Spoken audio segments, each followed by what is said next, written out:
Good afternoon. It's Friday, April 8th, and this is your weekly shout out. I want to first off thank everyone for holding down the fort while I was away in Mexico last week. It was a great time to get away with the family. We hadn't done a vacation by plane since we've had our kids, and it was great knowing that I could get away and had full trust and confidence in the team to be able to take care of everything while I was away. It was a little bit strange having Kelly start her first day and then me taking off for a week, but I know that everyone did a great job onboarding her, and definitely appreciate all the kind thoughts, and I know she feels appreciated and very much got the slow welcome to the city. She's a great addition to the team, and already in her first week she's starting to make a big difference and has been of great support to everyone.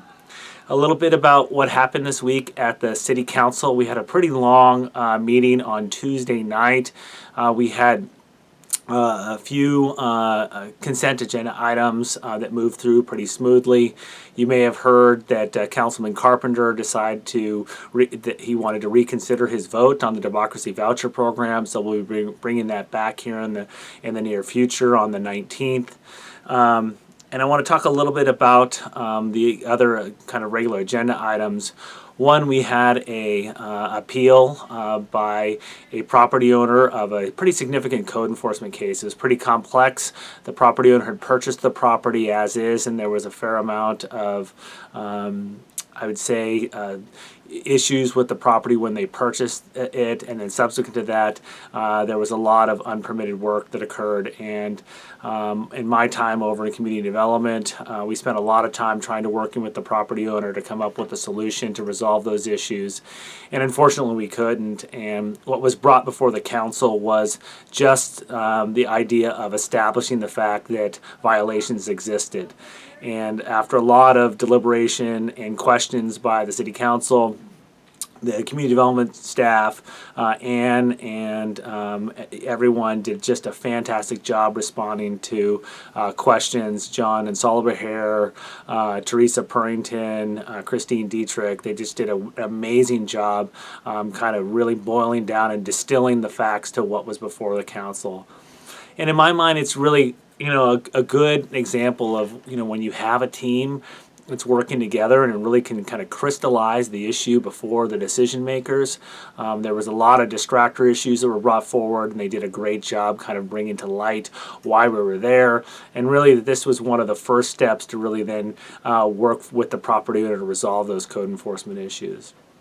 The second issue had to do with a proposed specific plan initiation to establish multifamily and single family and senior housing along LOVR, just past as you're going east on LOVR past Home Depot.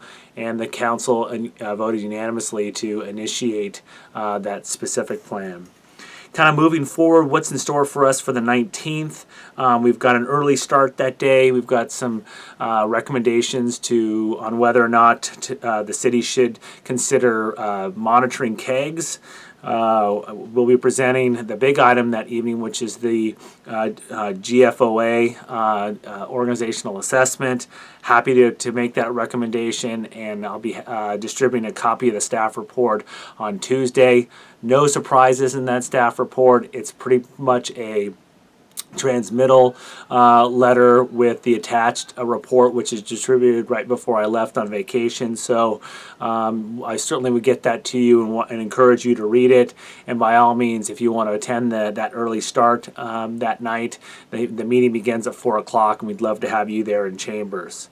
That night, on the regular agenda, we have 2 tax-exempt hearings for affordable housing projects, and then we have an item which received a lot of considerable input from the community, which is proposed airport area specific plans to allow for entertainment uses related to the new Slow Brew facility out on Aero Vista. That evening we'll also have an item which will be to consider the POA, Memorandum of Agreement. We've reached a tentative agreement with them, and staff and the membership are recommending that its approval.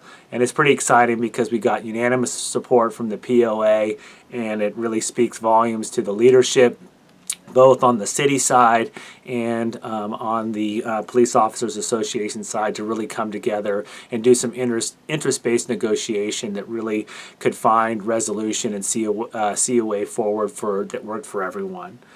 Moving on to the third, I'll just cover the public hearing items and then the business items. We have a tentative trap map over on the Orchard area.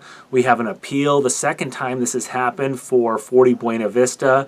And then we have a consideration of a SLOCOG future regional transportation tax measure, which, if brought forward to the County Board of Supervisors and they approve it for the voters to consider, and if approved by the voters by a 2/3 vote, it could provide a significant amount of money, over $18 million over 9 years, towards local roads, plus fund some regional transportation improvements and assist with bikes and transit. So we're pretty excited about the council's consideration of that. And then we've got both Katie's and Christine's evaluations. They come forward for compensation adjustments related to those evaluations. On the 17th of May, a pretty significant item, we've got the annual rental housing inspection program, and this is a report, not an annual, but it'll be a report to the City Council about what's going on with the rental housing inspection program. So a lot in store, pretty packed agenda. A few shout outs this week in IT. Jason coordinated the radio resurvey for the water distribution project. Nick continued the net filter array design for DB Spectra. He also began the endorsement process for his CISSP certification. I have no idea what that means. Lynn scheduled and attended the Laserfeet user group, and I happened to catch a few of them in the hallway, and they were kind of beaming with excitement with some of the things that the group is working on to really automate some of the processes that we have in the city. Eric Geddes has done just an amazing job on a lot of different fronts, but they've made a lot of progress on the data migration with EnerGov. They've moved both all the planning and building, and they moved fire over, and they've been doing a lot of testing, resolving some issues. Huge kudos to Eric and Simon and CDD for all the teamwork. It's just really gratifying to see that project come together, and I know people are really excited about the upgrade planned for a couple weeks from now. Dawn responded to some issues to resolve map issues with the ECC. We updated the ArcGIS desktop for the wastewater collection system. Mary updated parking map with new credit card parking meters. And then we updated our neighborhood traffic map, web map. And then Nicola is compiling GIS layers to be reviewed for the city's enterprise geo database. So a lot going on in the IT front. Going on the finance side, Lynn has been helping out with payroll. Marjorie finished up her RFP, which is going to the city council for collections, and will also be going to the city council for business license compliance. And then Velma has been working on an RFP to look for banking services. Bank of America service noticed that they will no longer be serving the city as of September of 2016, and so we're getting a jump start on that. There was a fair amount of time spent this last week on interviews for our new payroll clerk, and we've narrowed it down to a candidate, and we're doing reference checks at this point. Appreciate everyone's input. Needless to say, I think it was a tough decision. We had some really qualified applicants, and ultimately it came down to looking for folks that really could be the next innovators and leaders for the department. Been spending a lot of time working on the SOPC, and I want to thank Greg Herman and Monica Irons and Zena in particular for working on the SOPC while I was away. They did a significant rework of the copy that I had drafted, and I think it got a lot of focus and really came into clarity while I was away, and I want to appreciate them for the teamwork and pulling that together. And Kelly and Barb Airbar for their support in putting together the retreat that's scheduled later this month on April 26th and 27th. A lot of things happening here in finance and IT, and it couldn't happen without everyone really pulling their weight and a lot more these days.